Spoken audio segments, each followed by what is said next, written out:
Paramashivoham Nithyananda Paramashivoham Nithyananda Paramashivoham Nithyananda Paramashivoham Nithyananda Paramashivoham Nithyananda Paramashivoham Nithyananda Paramashivoham Nithyananda Paramashivoham Nithyananda Paramashivoham Nithyananda Paramashivoham Nithyananda Paramashivoham Nithyananda Paramashivoham Nithyananda Paramashivoham Nithyananda Paramashivoham Om Nithyananda Paramashivoham Nithyananda Paramashivoham Nithyananda Paramashivoham Nithyananda Paramashivoham Nithyananda Paramashivoham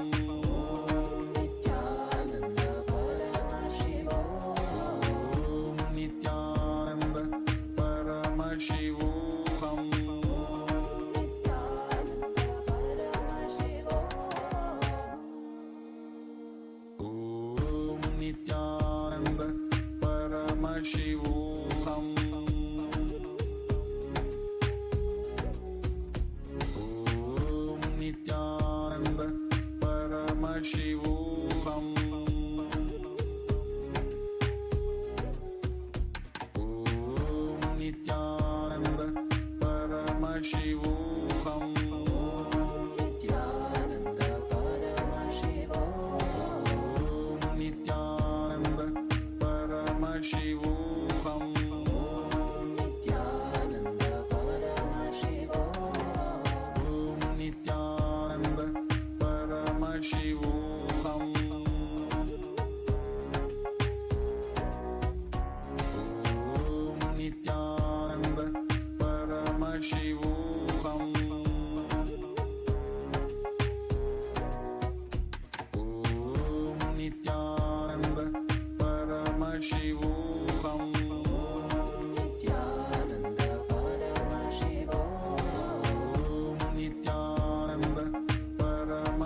Paramashivoham Om Nithyananda Paramashivoham Om Nithyananda Paramashivoham Nithyananda Paramashivoham Om Nithyananda Paramashivoham Nithyananda Paramashivoham Om Nithyananda Paramashivoham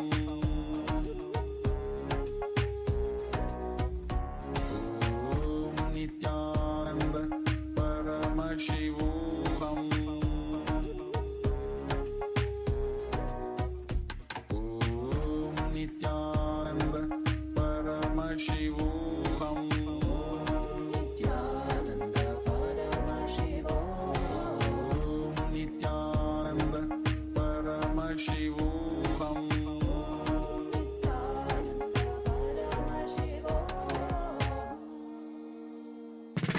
Om Nithyananda Paramashivoham Om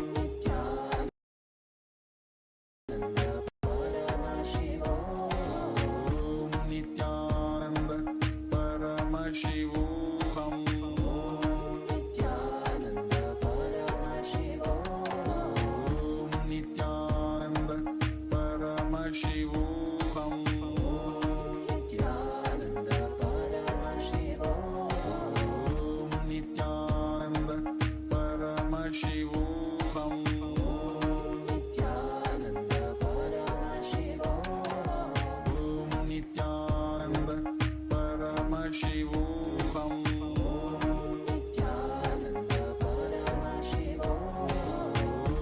Nithyananda Paramashivoham Om Nithyananda Paramashivoham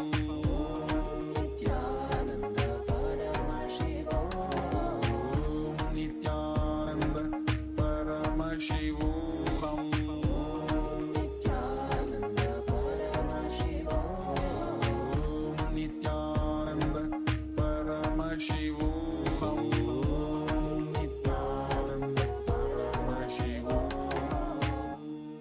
Om Nithyananda Paramashivoham Nithyananda Paramashivoham Om Nithyananda Paramashivoham Nithyananda Paramashivoham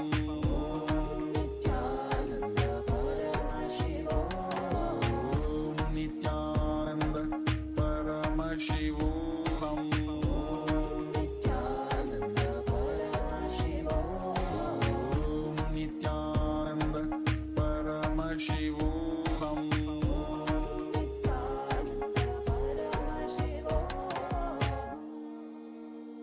Om Nithyananda Paramashivoham Om Nithyananda Paramashivoham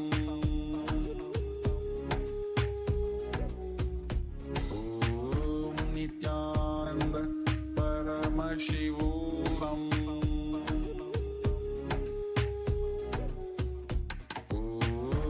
Nithyananda Paramashivoham Om Nithyananda Paramashivoham Nithyananda Paramashivoham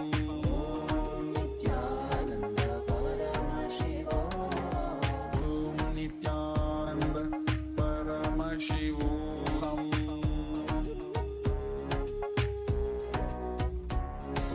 Om Nithyananda Paramashivoham Om Nithyananda Paramashivoham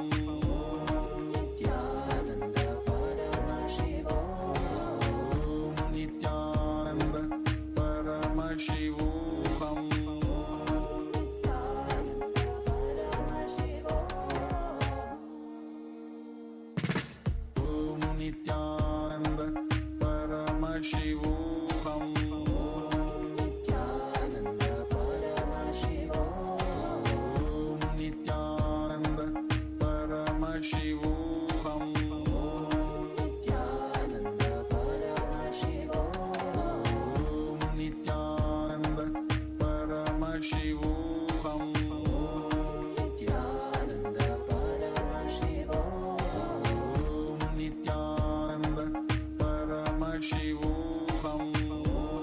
Nithyananda Paramashivoham Om Nithyananda Paramashivoham Nithyananda Paramashivoham Nithyananda Paramashivoham Nithyananda Paramashivoham Nithyananda Paramashivoham Nithyananda Paramashivoham Nithyananda Paramashivoham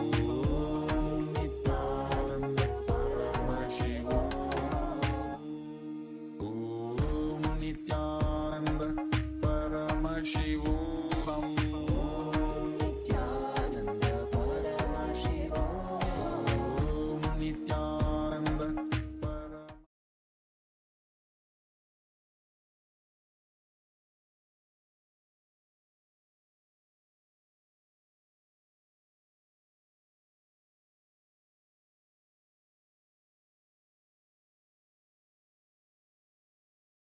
Nithyanandam. We welcome all the Paramashivoham program participants to the first session of the day, Nithyananda Yoga. We're going to perform the Pratama Vinyasa Krama 108 and the Dvitiya Vinyasa Krama 308 asana sequences. Requesting all the yoga participants to please settle down on your yoga mats, have your Panchavatam and a dharni ready, 1 cup and a spoon and some water for the ritualistic cleansing. Apply Vibhuti and Kumkum on your forehead. Wear the Abharanam, the Rudraksha Mala, and please be seated in a comfortable cross-legged position with your head, neck and spine in a straight line. Bring your hands and Namaskara Mudra in front of your heart center. Close your eyes. Take a deep breath. Visualize Swamiji in your inner space as we open this session with the Sadguru Vandanam. Nithyanandam Paramasukadam Kevalam Jnanamurtim Dvandvaditam Gagana Sadrusham Tatpamasyadilaksham Ekam Nityam Vimalamachalam Sarvadi Sakshi Bhutam Bhavatitam Trigunarahitam Sadgurum Tam Namami. Next, we are going to invoke Paramashiva's presence. Keep your hands in Namaskara Mudra. Keep your eyes closed. And internally, follow along as we chant the Shiva Mula mantra. Om Ham Ham Shivaya Namaha. 11 times. Chant it internally without striking a sound. Om Ham Ham Shivaya Namaha. Om Ham Ham Shivaya Namaha. Om Ham Ham Shivaya Namaha. Om Ham Ham Shivaya Namaha. Om Ham Ham Shivaya Namaha. Om Ham Ham Shivaya Namaha. Om Ham Ham Shivaya Namaha. Om Ham Ham Shivaya Namaha. Om Ham Ham Shivaya Namaha. Om Ham Ham Shivaya Namaha. Om Ham Ham Shivaya Namaha. Next, we are going to perform the Tattvachamanam, the ritualistic cleansing. Keep your Panchavatam and Udani with you. Keep your right hand in the Gokarana Mudra in the shape of a cow's ear. Take 1 Udani of water, 1 spoon of water and pour it into your right palm. Each time the word Swadha is chanted, sip the water from the bottom of your right palm. Om Atmatattvam Shodayami Swadha. Take another Udani of water into your right hand. Om Vidyatattvam Shodayami Swadha. Take another Udani of water into your hand. Om Shivatattvam Shodayami Swadha. Now wash your right hand with the water from the Panchavatam and wipe your lips twice with the bottom of your right thumb. Om Ham Hridayaya Namaha. Wash your hand again. With index fingers and thumbs, with index, middle and ring fingers joined together, touch above the upper lip and below the lower lip. Then wash your hand again. The index finger and thumb joined together, touch your right nostril and your left nostril. With the ring finger and thumb, touch your right eye, your left eye, your right ear and your left ear. Then wash your hand again. With your little finger and thumb, touch your navel, your right chest and your left chest. And with all the fingertips joined together, touch the crown of your head, the right shoulder, the left shoulder, and your heart center. Wash your hand once more. Then place your right hand over your left, clasp your hands and place them on the right thigh. Close your eyes and make a conscious resolution what you want to manifest today. As part of today's ritual of Nithyananda Yoga, hold this visualization as we chant the Sankalpa mantra. Om Mamo Pata Samastam Duritakshayatwara Bhagavad Shri Nithyananda Paramashiva Prityatam Shri Nithyanandeshwari Paramashiva Shakti Sametam Shri Nithyanandeshwara Paramashiva Prityatam Cha Adya Purvogda Evam Guna Visheshena Vishishtayam Asyam Shupatitau Purna Arogya Yukta Dudagatra Yogida Sharira Sityatam Paramashiva Shakti Avishkaranartham Nithyananda Yoga Abhyasam Karishye.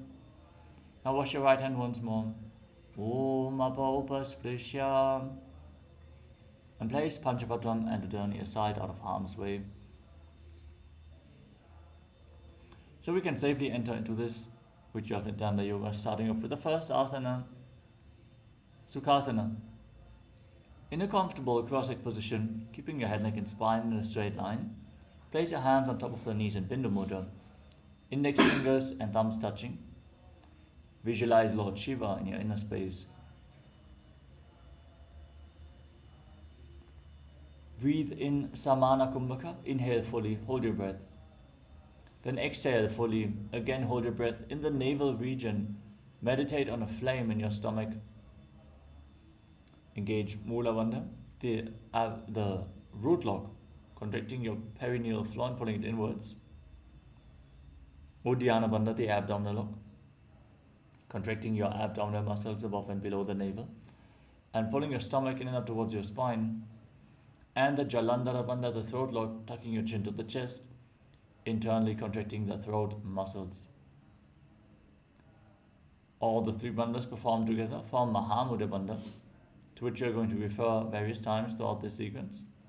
So memorize Mula Bandha, root lock, Uddiyana Bandha, abdominal lock, and Jalandhara Bandha, the throat lock. Internally chant the japa, Soham, and visualize it rotating around your throat in a circular manner, cleansing your Vishuddhi chakra, your throat chakra, and awakening Vak Shakti, the power of speech. With this, we covered all the components for the first asana of the sequence, Sukhasana.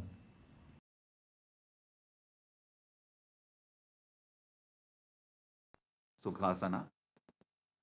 Tat Sukhasanamityuktam Ashaktastat Samacharet Asanam Vijitam Yena Jitam Tena Jagatrayam. Parvatasana. Now place your feet on top of opposite thighs. Sit in Padmasana. Join your palms in Anjali Mudra and raise them up straight above your head. Engage all the bandhas and visualize yourself as Mount Kailash. Athavakshe Mahadeva Parvatasana Mangalam Yatkritva Sthira Rupi Syat Shatchakradi Vilopanam. Halibhasana. Now extend your feet out in front of you. Join the soles of the feet together, interlock your hands behind your back, and place your forehead on the ground behind your heels. Gaze towards the tip of your nose, engage Mahamudra Bandha, and visualize Swamiji in your inner space. Purava Vidhiyahu Mejano Ubhai Pagathali Samputatano Vishtupachedo Bhukaralyavo Dachina Karso Vamagahavo. Nadi Bhavasana. Now extend your arms out in front, cup your palms and place them on the ground in front of your feet. With your forehead on the ground behind the heels, gaze to the nose, engage all the bandhas and visualize yourself as a snake. Purava vidhi pari agane नीचो हो भी कहू निपनास्यो लगागी हाथ आगाने धरती लगावे पसारी दो वो हाथ की अंजुली करे कोकिलासना. Now, extend index and middle fingers and hold on to little and ring fingers with your thumb in Prana Mudra. Hold on to your big toes, extend your legs forward and up, and then cross them into Padmasana and lean forward and down onto your elbows.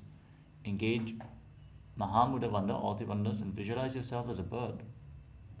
अथान्यदासनं वक्ष्ये येन सिद्धो भवेन्नरः अकस्मात् वायुसञ्चारं कोकिलाभ्यासनेन च. Nithyananda. Now stack your knees and ankles and hold on to opposite elbows. Start rotating your arms in wide circles. Gaze towards the tip of the nose. Engage all the bandhas.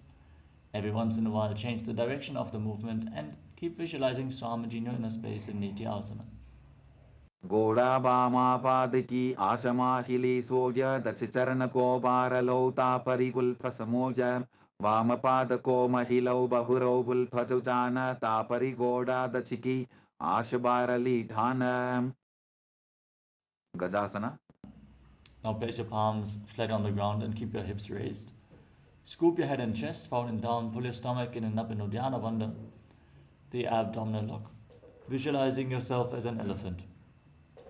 न्युज्जं पादाग्रे भूमौ पृत्वा लम्बी भूयामस्तकाग्रे निधाय नितम्बम् ऊर्ध्वमुन्नमय्य नाभिलक्ष्यं भूमौ नासिकामानीय. Vrikshasana.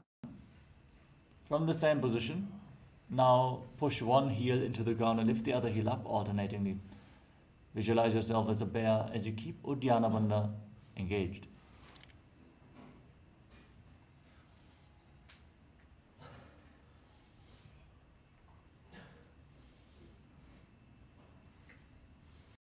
एकैकं पादमापुञ्ज्य गजासनं कुर्यात् तृक्षासनं भवति. Vaishasana. Now rise up onto the tips of your big toes if you can. Bring your hands in front of the chest in Hridaya Mudra with index, middle and ring fingers joined together. Engage Uddiyana Bandha and visualize Swamiji in Vaishasana. केशेन पादयुगलं बन्ध्वा तिष्ठेदधो मुखः अथ वैश्यावक्ष्ये यत्कृत्वा सत्यवान् भवेत्. Balalingasana. Next up is Urdhva Janukarna. Stand with your heels together, toes pointing outwards and knees bent in Arimandi posture. Remember Arimandi, we're going to perform it in the various different karanas of this sequence. Bring your hands to the chest, keep your elbows raised. Then lift one knee up along the center of your body and follow along with the respective hand on both sides in graceful circular movements.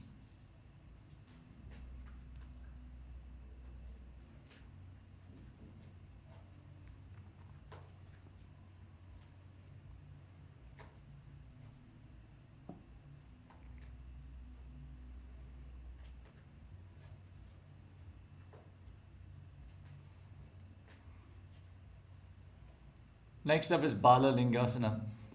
Now interlock your fingers from the outside in Sarva Shankari Mudra. Raise one knee and pull it close towards your chest with both hands. Engage Mahamudra Bandha, all the bandhas, and visualize yourself holding a baby. Keep breathing in Samana Kumbhaka. Inhale fully, hold your breath. Exhale fully, hold your breath, and meditate on the flame in your navel. Internally chant the japa Soham continuously without striking a sound. एकं दानुपुरसि आलिङ्ग्य स्थातव्यं बाललिङ्गनं भवति. पादपीडनासना. Now pull the foot behind towards your buttocks with the hands interlocked in Parashva Mudra. Engage Mahamudra Bandha, all the bandhas. Root lock, abdominal lock and throat lock as you visualize Swamiji in Parapidanasana. स्थित्वैकस्मिन् पादतले कराभ्यां वेष्टयेत्तनं पृष्ठे संस्थाप्य यत्नेन पादपीडनमासनं. Natarajasana. Now hold the sole of the foot from the inside and kick the leg back and up as you extend the other hand forward in Bindu Mudra, index finger and thumb together. Visualize yourself as Lord Nataraja in Natarajasana. उत्तानपादं क्रौञ्चं च मरीचिं वीरभद्रकं नटराजं त्रिकोणं च सुप्ताङ्गुष्ठप्रसारणे. Balalingasana. Now, repeat Balalingasana on the other side. Pull the other knee up towards your chest with your hands interlocked from the outside in. Contract your perineal floor. Pull your stomach in and up and lock your throat as you visualize yourself holding a baby. Ekam janukurasi alingya sthatavyam balalingaram bhavati. Padapidanasana. Pull the foot behind towards your buttocks with your hands in Parusha Mudra, fingers interlocked, and visualize Swamiji. Continue chanting the Japa Soham internally. Sthitvaikasmin padatale karabhyam beshta yetanam prishte samstapya yattena padapidanamasana. Natarajasana. Hold the sole of the foot from the inside, kick your leg back and up, extend the other arm forward with the hand in Bindu Mudra, and visualize yourself as Lord Nataraja. Uttanapadam krauncham cha maricim virabhadrakam natarajam trikonam cha suptangushta prasarane. Tadasana. Next up is Ardhari Chittakarana from Arimandi. Heels together, toes pointing outwards and knees bent. Bring your hands to the chest, elbows raised. Step the right foot behind the left and gracefully swing the right arm back and forth like a pendulum. Move your fingers one by one. Then place your hand over the nose. Uncross your ankle, step the other foot behind and repeat the movement on the other side.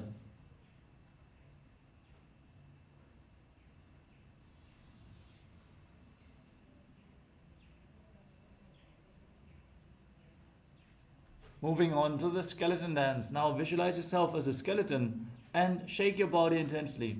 Move every single bone of your body without any patterns, without any rhythm. Just dance wildly while visualizing that you are a skeleton. Just visualize your bone structure. No muscles, no tissue, just bones. Move all the bones.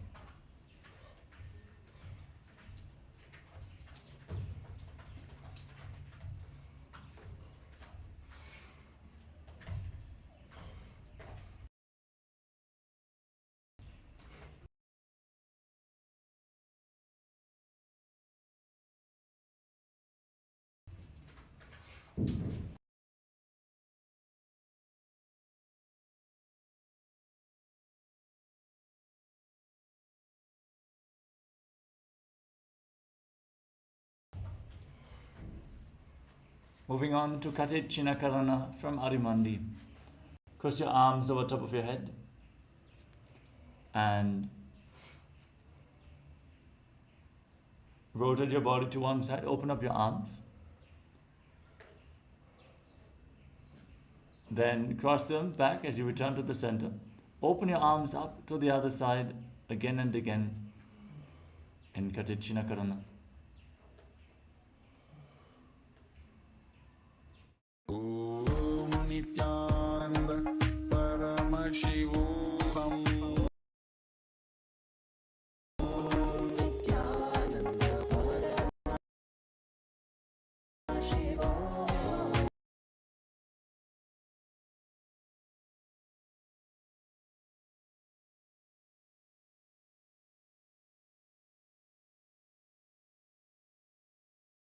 Om Nithyananda Paramashivoham Nithyananda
Paramashivoham Nithyananda Paramashivoham Nithyananda Paramashivoham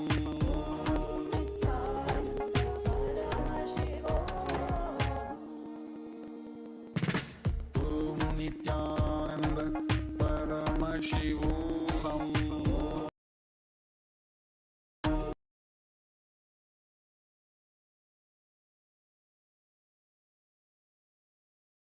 Nithyananda Paramashivoham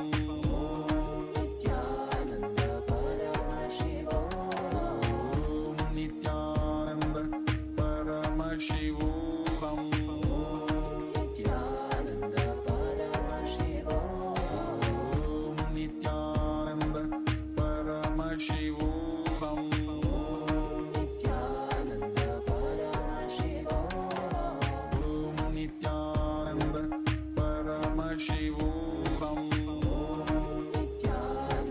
Paramashivoham Nithyananda Paramashivoham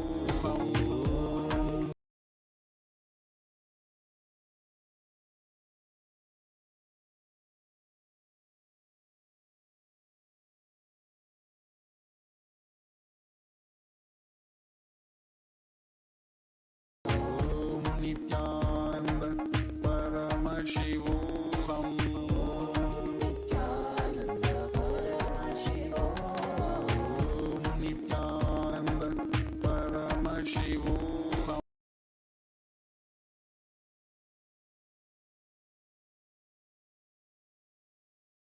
Return to the center. Open up your arms again. Open them up to both sides again and again.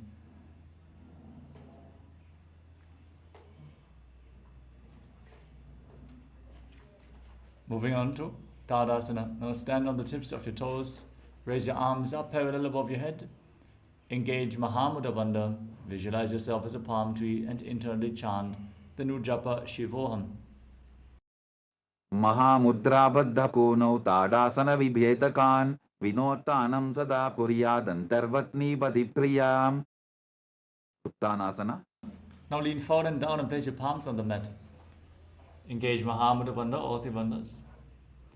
And visualize Swamiji in your inner space in Uttanasana.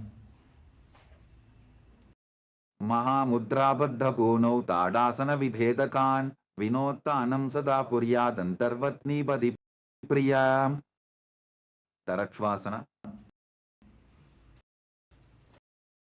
Now walk your hands forward and step your feet back into a tall plank position.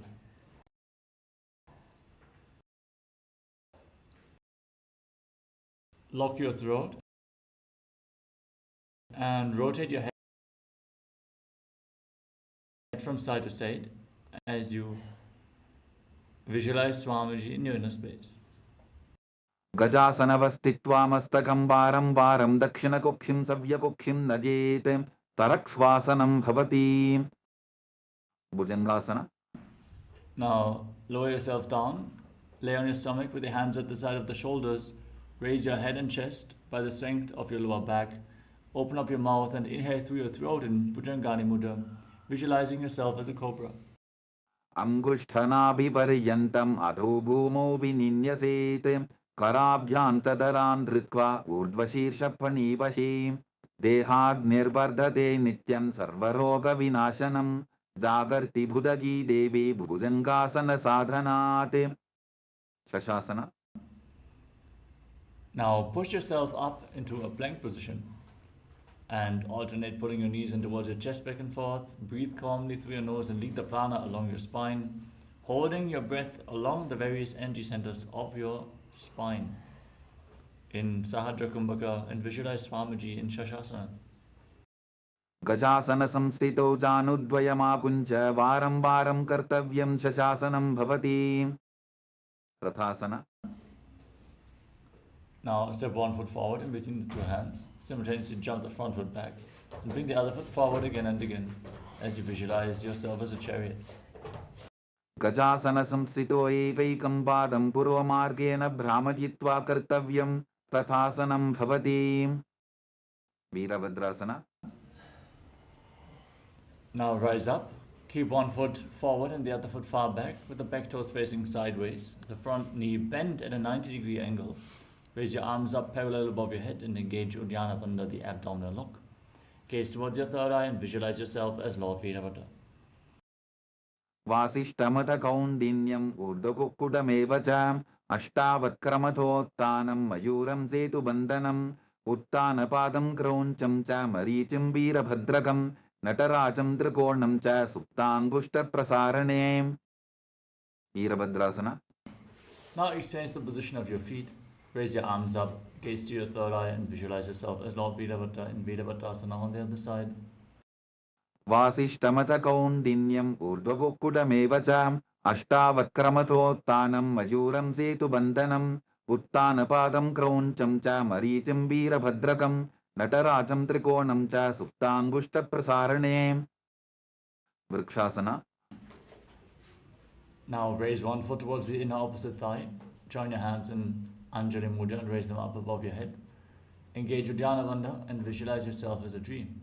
Vamo rumula deshe cha yamyam padam didhadyato tishte tu vrikshavad bhumo vrikshasaramidam viduho.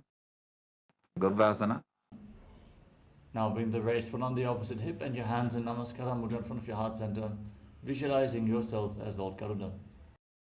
Garurasana mavakshe jena dhyanam stiram bhavet sarvadoshad vinirmukto bhavadiha mahabali ekapadamuro badhva ekapadena dandavate janghapadasandhi deshe januvyagram yavastitaha. Vrikshasana. Now raise the other foot up towards the inner opposite thigh. Join your hands and raise them up above your head in Anjali Mudra and engage Uddiyana Bandha. Vamo rumula deshe cha yamyam padam nidhadyato tishte tu vrikshavad bhumo vrikshasanamidam viduho. Varvrasana. Now bring your raised foot on the opposite hip and your hands in Namaskara Mudra in front of your heart center as you visualize yourself as Lord Garuda. Garurasana mavakshe jena dhyanam stiram bhavet sarvadoshad vinirmukto bhavatiha mahavali ekapadamuro badhva ekapadena dandavate janghapadasandhi deshe januvyagram yavastitam. Trikonasana. Now step one foot forward and the other foot far back toes facing sideways. Extend your arms out, parallel to the ground and lean forward and down, placing one hand by the foot, the other arm pointing up to the sky. Rotate your chest, gaze up along the raised arm and visualize yourself as a triangle. Uttanapadam krauncham cha marichim veerabhadrakam natarajam trikonam cha suptangushta prasarane. Trikonasana. Now rise up and lean down towards the other side, rotate your feet, gaze up and visualize yourself as a triangle. Uttanapadam krauncham cha marichim veerabhadrakam natarajam trikonam cha suptangushta prasarane. Angushtasana. Next up is Nikutta Kakarana from Marimandi. Heels together, toes pointing outwards and knees bent. Raise one heel off the mat. Bring your hands in front of the chest with the palms facing each other. Then stomp the raised heel down, lift the other heel up and exchange the position of your hands in front of your chest again and again.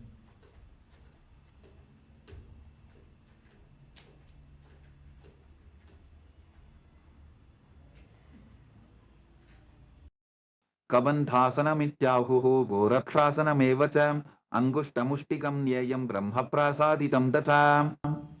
Now squat down, raise your heels off the mat and sit on the heels. Keep your toes tucked, knees off the ground, jointed together. As you bring your hands in Namaskara Mudra in front of your heart center, visualize Swamiji in your inner space and start buzzing like a bee on the inhalation and exhalation in Brahmari Kumbhaka. Internally chant the new japa Sadashivoham in Angushtasana.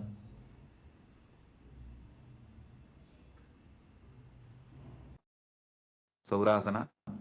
Now extend one leg forward. Keep your hands at the side of the body with the palms facing forward in Vara Mudra, fingertips barely touching the ground. Keep buzzing like a bee and visualize Swamiji. प्रसार्यैकं पादतलं संस्थाप्यत्वेकपादकं विधुननासना. Now, lean forward and down and hold onto the big toe of the front foot and the heel of the back foot as you visualize Swamiji in your inner space. गुल्फस्थितौ पादमेकं प्रसार्य तत्पादाग्रं संस्पृशेत् तत्करेण गुल्फं चान्यं धारयेत् तत्करेण धूनं बेढं चाभ्यसेत् चोभयत्र. सौरासना. Now, exchange the position of your feet. Step the other foot forward, hands at the side of the body, palms facing forward, Vara Mudra, and visualize Swamiji in your inner space. प्रसार्यैकं पादतलं संस्थाप्यत्वेकपादकं विधुननासना. Now lean forward and down and hold onto the big toe of the front foot and the back heel and visualize Swamiji as you keep buzzing like a bee. गुल्फस्थितौ पादमेकं प्रसार्य तत्पादाग्रं संस्पृशेत् तत्करेण गुल्फं चान्यं धारयेत् तत्करेण धूनं बेढं चाभ्यसेत् चोभयत्र. ब्रह्मचूरं कुशासना. Now step both feet in towards your body. Keep your knees raised off the ground and sit on raised heels. Separate your knees and place your hands on top with the palms facing up. Lock your throat and gaze towards the gap between the palms as you visualize Swamiji in your inner space. दोबू फणापानी होए वैसे AD दोबुदानी वैसे कोरबकतल्या की माहिली Ayush माहेरा शेमिली. कपिलासना. Now drop your knees down, keep your toes tucked and sit on raised heels. Place your hands on your thighs and gaze towards your nose. Pull your stomach in and up in Uddiyana Bandha and visualize yourself as Sage Kapila Muni. उभई बकथली समठहरावे तिनको माहिली core मिलावे फनापानी कुकर होए वैसे एडी दोबू जोनी निवैसे. भद्रकोरकासना. Now shift your gaze up towards your third eye. Hold the body posture and visualize Swamiji. दोबू बकथली संपुट करे कोरवारली भूपरिधरे कोरवारली राखे ऐसे तापरी मूलद्वार डिकी बैसे. सूर्यासना. Now raise your knees off the ground and bring them wide apart with the soles of the feet together. Sit on raised heels, join your thumbs and little fingers and open up your palms, resembling a lotus flower in Padma Mudra. Raise your arms up straight above your head, gaze up through the gap between the palms, pull your stomach in and up, and visualize Lord Surya in your inner space. एडी दोबू बुता दरियाने फनापानी बैठक बुनिठाने गोड़ा जंगा अधर करी रहे आड़े वाम इसी विधि कहे. मंडुकासना. Now place your knees and the top of the feet flat on the mat, with your toes touching behind your back. Place your hands on the knees, gaze to your third eye. Press your tongue up against the palate of your mouth in Mandukya Mudra and breathe calmly through your nose in Sahadra Kumbhaka, leading the prana along your spine as you visualize yourself as a frog. पादतलौ पृष्ठदेशे अंगुष्ठे द्वे च संस्पृशेते जानुयुग्मं पुरस्कृत्य साधयेन्मण्डुकासनम्. उत्तानमण्डुकासना. Now raise your arms up, cross them behind your back and hold on to opposite shoulders. Pull your stomach in and up in Uddiyana Bandha and press your tongue up, gaze to your third eye and visualize yourself as a frog. मण्डुकासन मध्यस्थं कोट्पराभ्यां धृतं शिरः एतद्भ्येकवदुत्तानम् एतदुत्तानमण्डुकम्. सिंहासना. Now cross your feet and sit on raised heels. Place your hands on the knees, gaze towards the tip of the nose, stick your tongue out and exhale forcefully through your mouth again and again as you visualize yourself as a lion. दक्षिणं सव्यपुल्फेन दक्षिणेन तथेतरं हस्तौश्च जान्गो संस्थाप्य स्वाङ्गुलीश्च प्रसार्य च. भद्रासना. Now bring your knees wide apart, join the soles of the feet together with the toes pointing backwards. Cross your arms behind your back as you sit on your heels and hold on to opposite big toes in Prana Mudra. Lock your throat in Jalandhara Bandha, gaze to the nose, visualize Swamiji, and once more start buzzing like a bee on inhalation and exhalation in Bhadrasana. गुल्फौ तवृषणस्याधोऽभ्युत्क्रमेण समाहितः पादाङ्गुष्ठौ कराभ्यां च धृत्वा च पृष्ठदेशतः काकाबुसन्ध्यासना.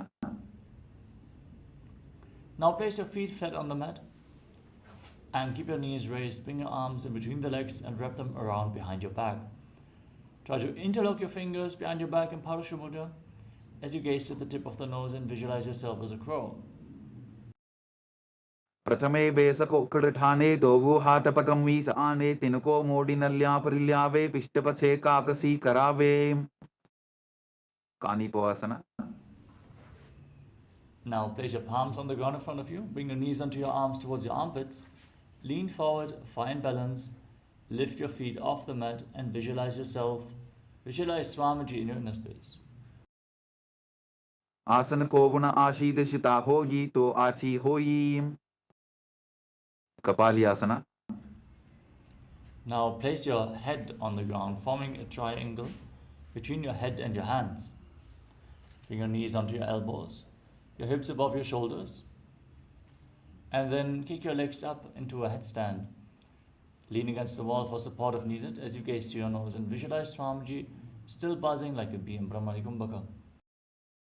शीश शीशा धरती टेकी पबदो वो मिलिवा ऊंचा भुकरे पार्श्वमयूरासना. Now gently lower your legs down and come to a squatting position with your palms on the ground in front of you. Rotate your body, align one knee and the respective hip with your elbows. Lean forward, find balance, and extend your legs out at the side. Lifting your body off the ground, gaze to your third eye and visualize yourself as a peacock. मयूरं दण्डवत् कुर्यान् मायूरं दण्डनामकं कुर्यान् मायूरं पार्श्वाभ्यां मायूरपार्श्वनामकं पार्श्वमयूरासना. Now twist your body in the opposite direction. Lean forward onto your elbows and extend your legs out to the side as you gaze to your third eye and visualize yourself as a beautiful peacock. मयूरं दण्डवत् कुर्यान् मायूरं दण्डनामकं कुर्यान् मायूरं पार्श्वाभ्यां मायूरपार्श्वनामकं बहिरागनाथासना. Now walk your hands forward, step one foot outside the respective shoulder in between the two hands. Push your hip forward. Lift your head and chest and gaze up towards your third eye. Visualize yourself as Lord Kala Bhairava in Bhairaganathasana. आसन को गुण पीति जायी बहिरागनाथासना. Now exchange the position of your feet. Step the other foot forward.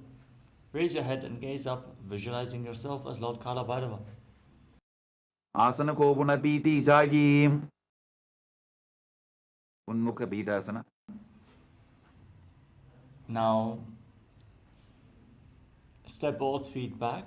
Try to bring your heels to the ground and then place your forearms on the mat. Lift your head and gaze up towards your third eye as you visualize Swamiji in your inner space. Breathe in Rechaka Kumbhaka.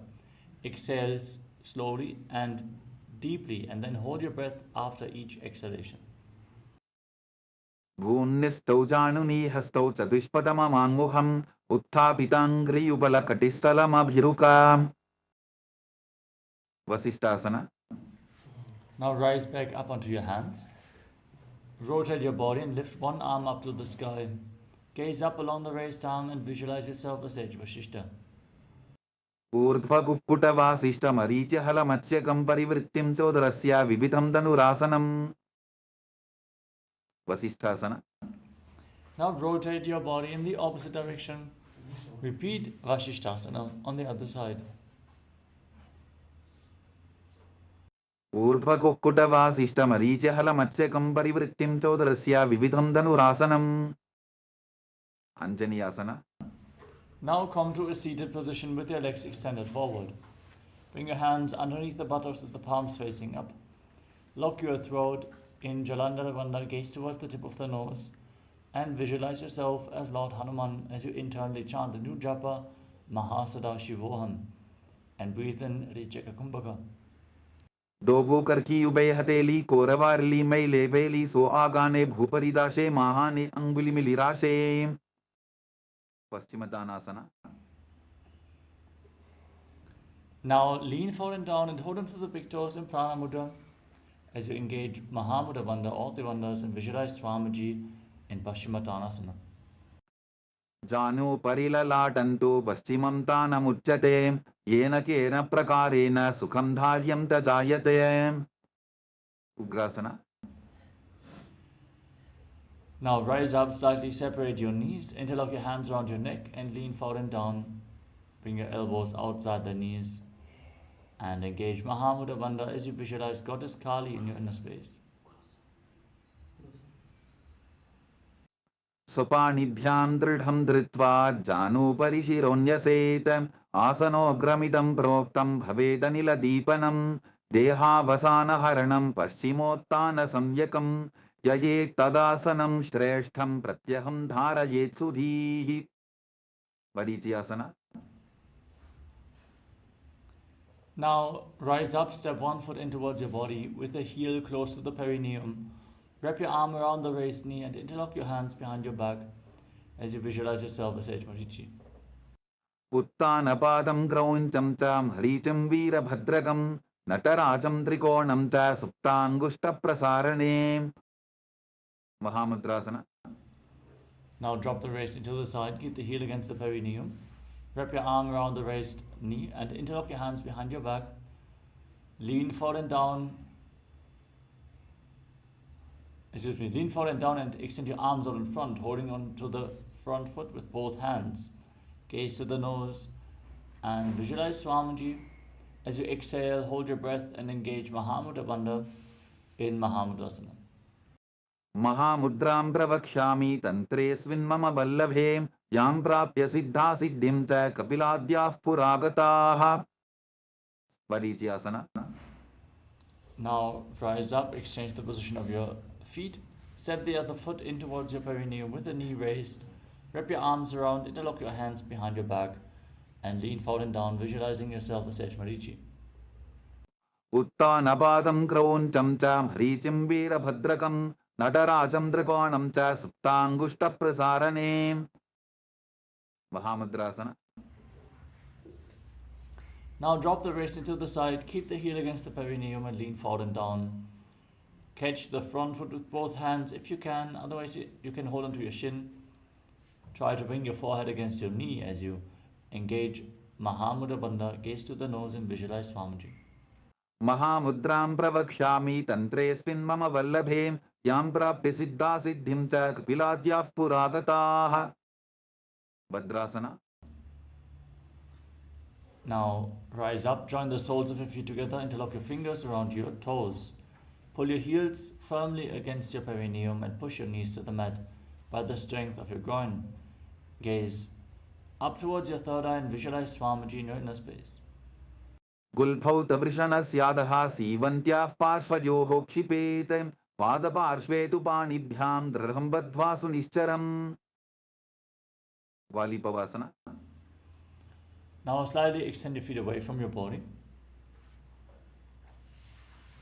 and place your hands on the knees. Lock your throat in Jalandhara Bandha, gaze to the nose and visualize Swamiji in your inner space. पूरवचर पिचोक कख्यो सोयी वाही विधि चोकी जे सोयी यामे AD भिन्न जराशे अंगुल 8 अंतरो राशे. Donyasana. Now bring your feet back in towards your body. Hold onto the soles of the feet with all 10 fingers. Lean forward and down. Place your forehead on the mat. Gaze to the nose and visualize Yoni Mandala, the visual reflection of Devi Paramashiva Shakti. दोगो पगदली संपुट करे AD मेड़ के ढिंग दरे अर्धहात को अंतर राशे लीलाट पकथलियां उपरदाशे. मिडकी पवसना. Now rise up. Extend your feet away from the body, keeping your heels together, toes apart. Extend your arms out to the side and lean forward and down. Place your forehead on the ground behind the heels, gaze to the nose and visualize Swamiji in your inner space. पूरव विधि परिपकथली संपुट शोल एडी मिली राशे. सिद्ध समाधियासना. Now bring your feet back in towards your body. With your toes together, heels apart, scoop your hands below the shins with the palms facing up and place your face on the mat in front of your toes with your toes against your throat. Gaze to the nose and visualize Lord Surya in your inner space. दोगो पगदली संपुट करे सोले मेढ़ आगा मेधरे अंगुल 8 अंतरो राशे एड़ी को ऐसे विदिताशेम Chin की pavasana. Now bring your feet in towards your body. Hold onto the soles of the feet and open them up like a book, pressing your elbows down onto your thighs. Try to bring your knees to the ground, gaze to the nose, and visualize Swamiji in Chinaki Pavasana. Dogu पका की एड़ी धरती मदिवा मेढ रगावे. Starbra Chokasana. With the soles of the feet together, heels firmly pressed against your perineum, place your hands on the respective knees and gently push them down to the mat. Engage Uddiyana Bandha, pull your stomach in and up and gaze towards your third eye as you visualize Swamiji in your inner space. Dogu पगदली संपुट धारे आवाने कैजारे पसारे गोरा भूसो लगता राशि हाथ Dogu गोरा परिदाशे. Bhairavasana. Now, rotate your feet. Raise your heels off the mat and bring the toes down with the soles of the feet together. Push your knees to the mat and place your hands on top in Bindu Mudra. As you gaze to your third eye and visualize yourself as Lord Kala Bhairava. Gulpho sampita chan yonyam vikrameno titam shanihi janvo pasvakato hasto dandavat bhairavasanam. Samanasana.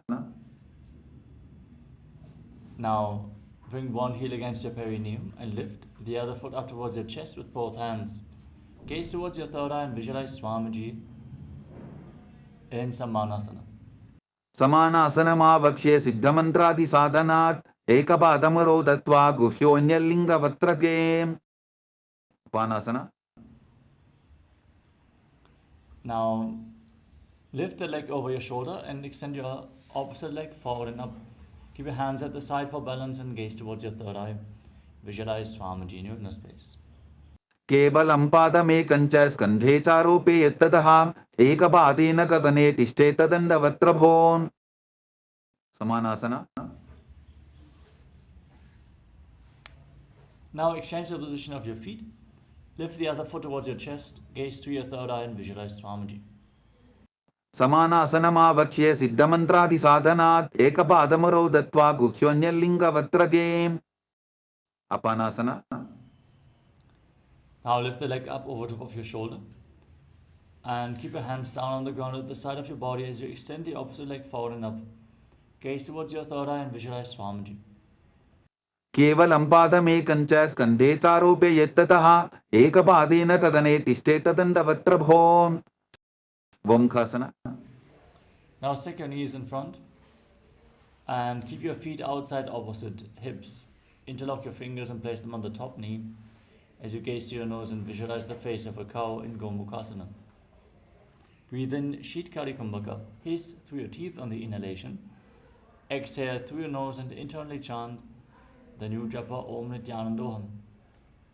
सव्ये दक्षिणबुल्फन्तो पृष्ठपार्श्वेन योजयेत् दक्षिणेति तथा सव्यं गोमुखं गोमुखं यथा. Anasuyasana. Now hold on to your big toes in Prana Mudra. Engage Uddiyana Bandha. Gaze to the nose and visualize yourself as Rishikana Surya. दक्षिण गोडो नीचे उठाने बाबों ताके ऊपर आने गोडा संधि मिलावे भारी आडा पद बुनी दे संधि पसारी. Anusuyasana 2. Now interlock your hands behind your back and lean forward and down. Bring your chin over the knees. Try to touch your nose to the mat.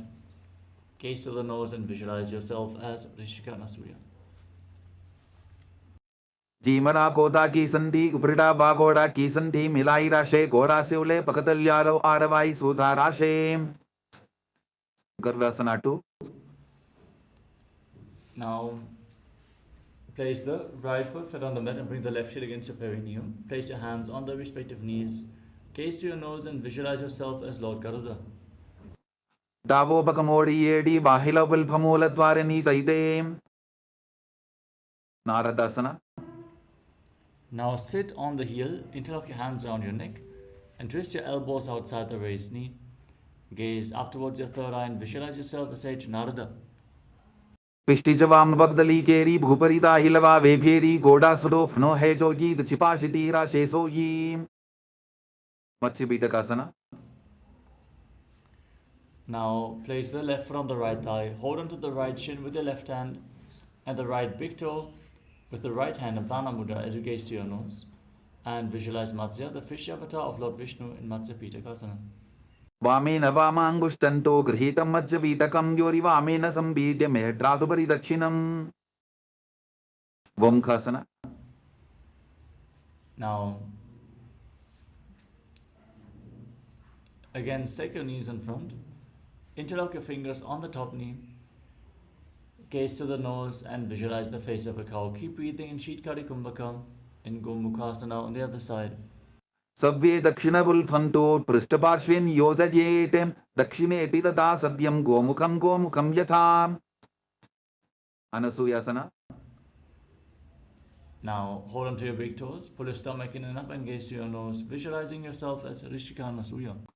दक्षिण कोटो नीचो ठाने बाबोता के ऊपर आने गोड़ा संधि मिलावे भारी आड़ा पदपुनी दे संधि पसारी. Anusuyasana 2. Interlock your hands behind and lean forward and down as you bring your nose to the mat. जीमरा कोदा की संधि उपरिटा बागोड़ा की संधि मिलाई राशे गोड़ा से उले पकतल्यारो आरवाई सुधा राशे. गर्भासना 2.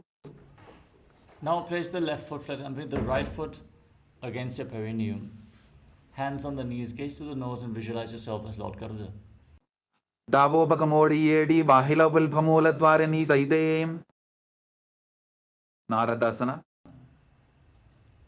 Now sit on the right heel and interlock your hands around your neck. Twist your elbows outside the raised knee and gaze towards your third eye, visualizing yourself as Sage Narada. पिष्टि जवाम बगदली केरी भूपरिता हिलवा वे फेरी गोड़ा सुदो फनो है जोगी दचिपाशिति राशे सोयी. मत्स्य पीठकासना.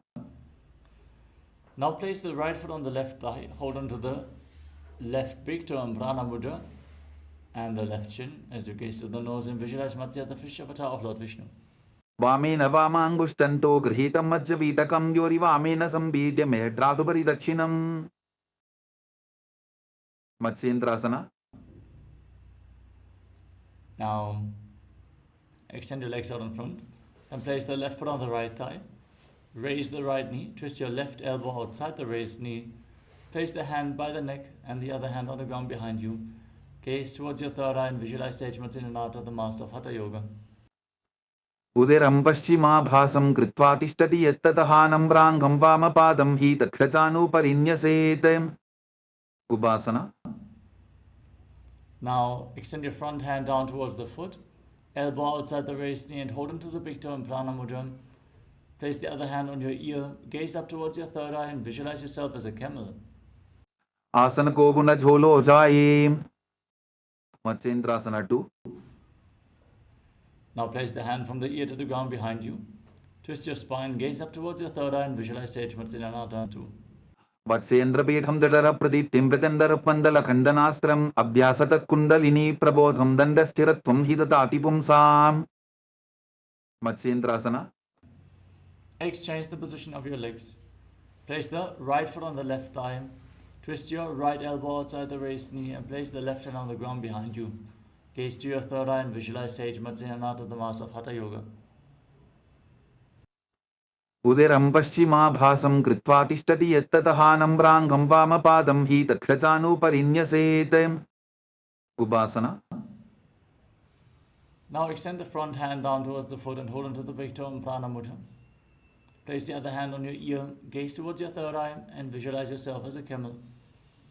आसन को गुण झोलो जाए. मत्स्येन्द्रासना 2. Now place your hand on the ground behind you, twist your spine even more, gaze to your third eye and visualize Sage Nithyananda. वत्सेन्द्रपीठं दडर प्रदीप्तिं प्रत्यन्दर पन्दल खण्डनास्त्रम् अभ्यासत kundalini प्रबोधं दण्डस्थिरत्वं हि ददाति पुंसाम्. Padmasana. Now place your feet on top of opposite thighs. Sit in Padmasana with your hands on the knees. Engage Mahamudra Bandhan. Gaze to your nose. Breathe in Shitali Kumbhaka. Roll up your tongue and inhale through the tongue like a tube. Then exhale through the nose again and again. As you internally chant the new japa Om Nithyananda Mahasadaशिवोहम, visualize yourself as Lord Shiva in Padmasana. आसनं द्विधं प्रोक्तं पद्मं वज्रासनं तथा ऊर्ध्वोरुपैचेद्धत्ते उभे पादतले यथा. Padmasana 2. Now, maintain Padmasana, cross your arms in front of your body and hold on to the respective big toes in Prana Mudra. Gaze to the nose and visualize yourself as Goddess Parvati in Padmasana 2. उत्तानौ चरणौ कृत्वा ऊरु संस्थौ प्रयत्ततः ऊरु मध्ये तथोत्तानो पानी कृत्वा तु तादृशो कुक्कुटासना. Now, bring your hands through your legs, place your palms on the mat, and lift your entire body off the ground as you visualize yourself as a rooster. Breathe calmly through your nose in Sahasrara Kumbhaka in Kukkutasana. पद्मासनं सुसंस्थाप्य नान्वोरोरन्तरे करो निवेश्य भूमावासिष्ठे व्योमस्थः कुक्कुटासनः. बद्धकेकी आसना. Now rise up onto your knees with your legs in Padmasana, palms on the ground in front of you, fingers pointing towards your body. Bring your elbows against your navel, lean forward and down and lift your body off the mat as you visualize Swamiji in your inner space. धरामवष्टभ्यकरत्वेन तत्कूर्परिस्थापितानाभिपार्श्वः उच्चासनो दण्डवदुत्तितर्खे मायूरमेतत्र वदन्ति पीठं मयूरं पद्मकं कुर्यात् बद्धकेकीति कथ्यते. Mayurasana. Now extend your legs back. Keep your elbows against your navel. Find balance and lift your legs up straight as you visualize yourself as a peacock. अथ वक्ष्ये महादेव मयूरासनमुत्तमं भूमौ निपात्य हस्तौ द्वौ कूर्परोपरि देहकम्. Makarasana. Now lay down on your stomach and interlock your hands around your neck. Place your forehead on the ground and rotate your feet so the toes are pointing outwards. Heels touching the ground as you visualize yourself as a crocodile. अध्यासशेदे हृदयं निधाय भूमौ च पादौ च प्रसाद्यमानो शिरश्च धृत्वा करदण्डयुग्मे देहाग्निकारं मकरासनं तत्. शलभासना. Now place your hands on the ground at the side of the shoulders and lift your legs off the ground completely, visualizing yourself as a locust. Breathe calmly in Sahasrara Kumbhaka in Shalabhasana. अध्यासशेदे करयुग्मवक्षो भूमिमवष्टभ्यकरयोस्तलाभ्यां पादौ च शून्ये च वितस्ति चोर्ध्वं वदन्ति पीठं शलभं मुनीन्द्राः. उष्ट्रासना. Now bend your knees and hold onto your feet. Firmly pull them down towards the ground outside your hips. As you try to touch the ground with your heels, visualize yourself as a camel. अध्यासशेदे पदयुग्मव्यस्तं पृष्ठेटिदायापि धृतं कराभ्याम् आकुञ्चयेत् सम्यक् उदरासेवाढमुष्ट्रं च पीठं योगिनो वदन्ति. Dhanurasana. Now firmly hold onto your feet, kick your legs back and up, and raise your head and chest, visualizing yourself as Pinaka, Lord Shiva's bow in Dhanurasana. प्रसाद्य पादौ भुवि दण्डरूपौ करौ च पृष्ठे धृतपादयुग्मं कृत्वा धनुस्तुल्य विवर्तिताङ्गं निगद्य योगी धनुरासनं तत्. बर्वासना. Now come to a kneeling position. Sit in between your heels with the toes touching behind your back. Place your hands on the respective knees and gaze towards your third eye as you breathe calmly through your nose in Sahasrara Kumbhaka. Visualize Swamiji and internally chant Om Nithyananda Paramashivoham. उल्टा मोटी पावतो वैसे बहुरोचिविति करे कैसे पावन महिला बुल्पुस होवु कुलापाशितीला वेसोवु. गोहियासना. Now place your forearms on the ground, elbows shoulder width apart. Interlock your fingers and place your head on the ground. Support your head with your hands. Gaze towards the tip of the nose as you lift your legs up. Keep your knees bent. Squeeze your body into a ball and try to touch your chin with your knees. Breathe in Sahasrara Kumbhaka as you visualize Swamiji in your inner space. तो वो हाथ की कहुनी जोगी पुनः कलाई जाने दोगी. Shirshasana. Now extend your legs up straight into a headstand, leaning against the wall for support if needed. Gaze to your nose and visualize Swamiji. विपरीतं मण्डलं तद्विधैव विदितं हिनः दण्डासनं दिदा प्रोक्तं विपरीतोपवेशने. ओड्यासना. Gently lower your legs down and come to a seated position with your legs extended forward. Hold onto your calves and lift them up in front of your face as you forcefully exhale again and again, like the bellows of a blacksmith, without focusing on the inhalation that will happen naturally. In Bhastrika Kumbhaka, visualize Swamiji in Podyasana. दो हाथ पक बाहर आने, गोरा तरे काकसी ठाने, अंगुष्ठ पिंडली लगता धरे, चरण उभे आकाश दिशी करे. परिभाषना. Now bring your hands behind your back, hold them to opposite shoulders, keep your legs raised, gaze to your third eye and visualize yourself as a maze. उत्तान शयनं कृत्वा पादौ मिलित्वा प्रसाद्य नितंबं भूमौ स्पृष्ट्वा हस्ताभ्यां कंदरां बद्ध्वा. नौकासना. Now extend your arms out in front, keep forcefully exhaling as you gaze to your third eye and visualize yourself as a boat. उत्तान शयनं कोटपराभ्यां भूमिं वष्टद्य हस्तो नितंबं निधाय. रुद्रासना. Now scoop your hands below the feet and pull them in towards your chest. Gaze to your nose and visualize yourself as Lord Rudra. पगरली संकोट करी हाथ स्योपक उचाई पकाका अंगूठा दोबो लेवो परली कानी तालवे. उन्मुख बीतासना. Now lay on your back, place your feet flat on the mat, keep your knees raised and place your palms on the ground behind the heels. Push your hips off the ground and lock your throat, hold your breath in Moksha Kumbhaka for a long time as you gaze through the nose and visualize Swamiji in Unmukha Pitasana too. ऊर्ध्वे च जानुनी कृत्वा शवित्वोर्ध्वमुखं तथा उत्थाप्य हस्तौ तिष्ठेतु पीठ उन्मुखनामके. शवासना. Now lay down on your back. Keep your hands at the side of the body with the palms facing up. Forcefully pull the awakened Kundalini Shakti up along your spine from the Muladhara all the way to the Sahasrara Chakra. Relax. Completely unclutch from your physical body. Lay completely still.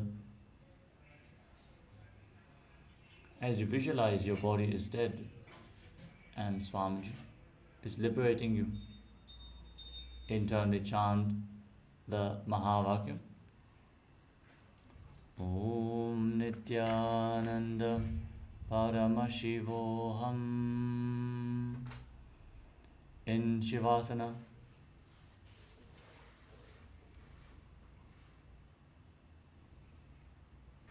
उत्तानं शववद्भूमौ शयनं तु शवासनं.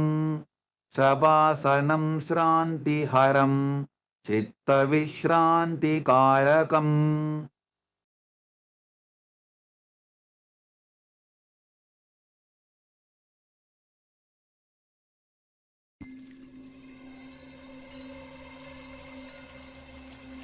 I welcome you all with my love and respect.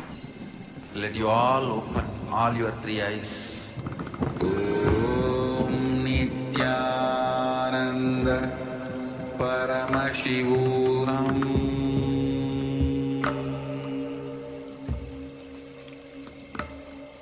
Om Nithyananda Paramashivoham.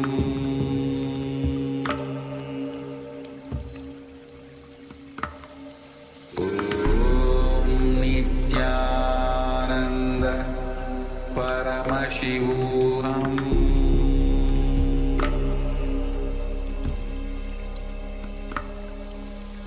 Om Nithyananda Paramashivoham.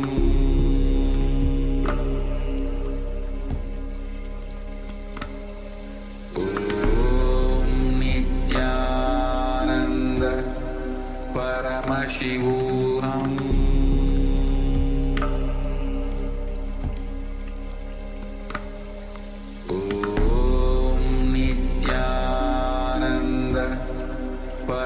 Paramashivoham.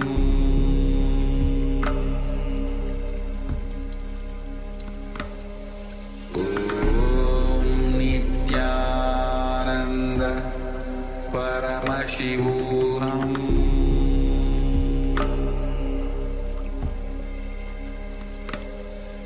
Om Nithyananda Paramashivoham.